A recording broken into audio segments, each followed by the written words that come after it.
पहलगाम की जो आतंकवादी घटना हुई, निर्दोष निहत्थे लोगों के ऊपर आतंकवादियों द्वारा जो कायराना हमला किया गया, उससे पूरा देश सब था, पूरा देश शोक में था।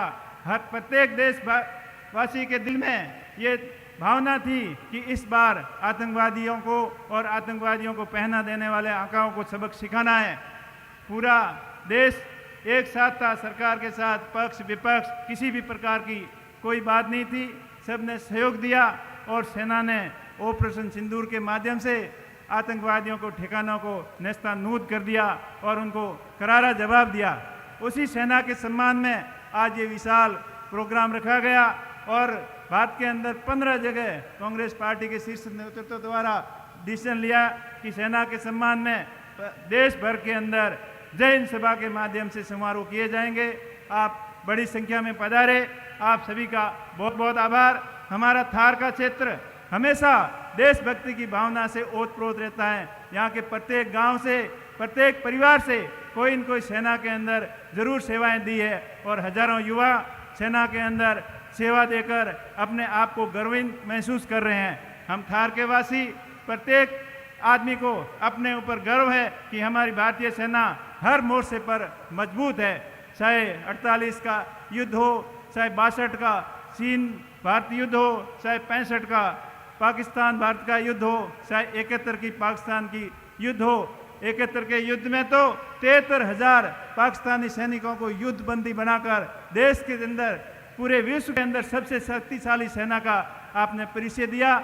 हम सभी भारतीय सेनाओं के ऊपर गर्व महसूस करते हैं, उनकी वीरता, शौर्य और पराक्रम पे फख्र महसूस करते हैं कि हमारे देश की इतनी मजबूत सेना है, तभी हम चैन की नींद यहाँ सो रहे हैं और वो हमारी रक्षा के लिए देश की सीमा पर अग्रिम पंक्ति में अपना सीना ताने खड़े हैं और हम चैन की नींद सो रहे हैं। तो उनके मान और सम्मान में हम कभी कमी नहीं आने देंगे।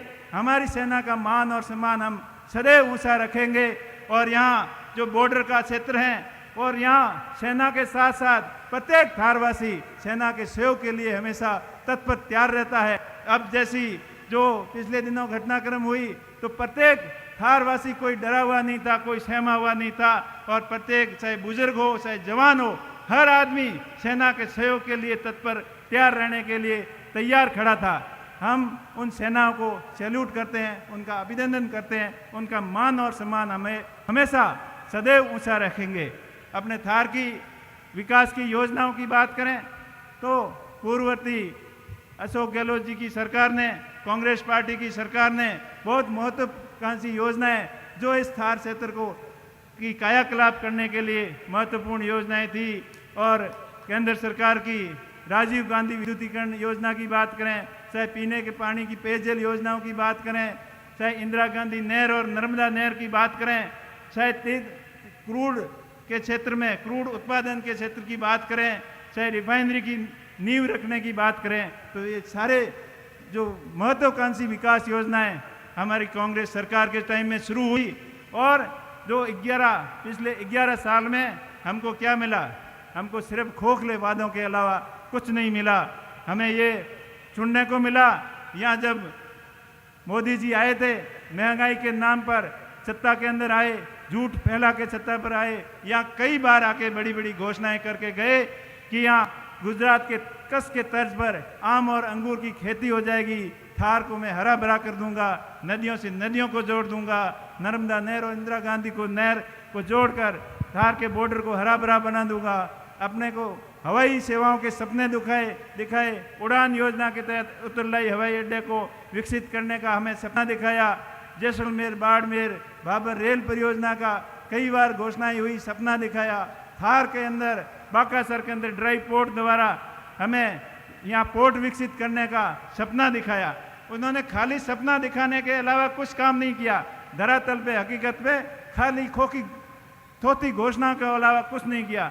उनके दिमाग में हमेशा यही रहती है, नफरत फैलाओ, आपसी फूट डालो और झूठी घोषणाएं करके लोगों को भाषण के माध्यम से भ्रमित करो। लेकिन थार की जनता और पूरे देश की जनता अब समझ चुकी है, उनके बहकावे में नहीं आने वाली है और वो हर आपदा को अवसर के अंदर तब्दील करने की कोशिश करते हैं। अब भी आपने सुना होगा इस ऑपरेशन सिंदूर का श्रेय सारा मोदी जी के ऊपर डाल दिया, लेकिन हकीकत में हमारी बहादुर सेना ने जो दुश्मन देश को करारा जवाब दिया। लेकिन वो लोग कह रहे हैं उनकी नसों के अंदर खून नहीं सिंदूर बह रहा है। कभी ये भाषण दे रहे हैं कि सेना उनके शरणों के अंदर नतमस्तक है। सेना किसी के शरणों के अंदर नतमस्तक नहीं है। सेना देश की मान और स्वाभिमान बढ़ाने के लिए हमेशा सदैव देशभक्ति की भावना, सभी धर्मों की समानता और सेना के भाव के अंदर सिर्फ और सिर्फ देशभक्ति के अलावा कुछ नहीं रहता है। ऐसी हमारी बहादुर सेनाओं को हम हमेशा याद करेंगे, उनका मान और सम्मान कभी कम नहीं होने देंगे। ये हमारे थार वासियों की पहचान है, हमारे भाईचारे की पहचान है। यहाँ 36 कौम के लोग, सभी धर्मों के लोग आपस में मिलजुल कर रहते हैं, एक दूसरे का भाईचारे का परिचय देते हैं और सभी अपने आपस में एक अच्छी मिसाल दी है भाईचारे और अपनायत की। वो मिसाल हम सदैव कायम रखेंगे और उन वीर सपूतों को हम सदैव याद करेंगे जिन्होंने इस देश के मान और सम्मान के लिए अपने प्राणों का न्यौछावर कर दिया।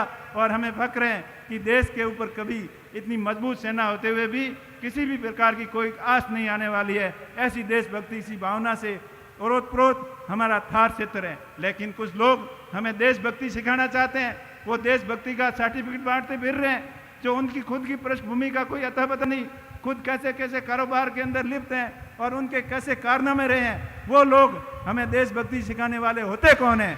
हम देश के स्वाभिमान और मान और सम्मान के लिए थारवासियों ने हमेशा भूमिका निभाई है और कंधे से कंधा मिलाकर देश के मान और सम्मान को कभी नीचा नहीं होने देंगे। हम वो लोग हैं, ना कि जो बीजेपी की भावना से, उनकी विचारधारा से नहीं मिलती है। उन सब की नज़र के अंदर, उन पार्टी की नज़र के अंदर सारे लोग देशभक्ति नहीं है, ऐसा देश की जनता नहीं मानेगी। सब समझदार जनता है, सब अपने विवेक पे फैसले लेने वाली है और अपने मान और सम्मान को हमेशा ऊंचा रखेगी। इन्हीं शुभकामनाओं के साथ आप सभी बड़ी संख्या में पधारे और आगे भी देश की मान और सम्मान के लिए, सेना के मान और सम्मान के अंदर हम कभी कोई कमी नहीं आने देंगे। और एक बार पुनः सभी मेहमानों का जो दिल्ली से, जयपुर से हमारे शीर्ष नेतृत्व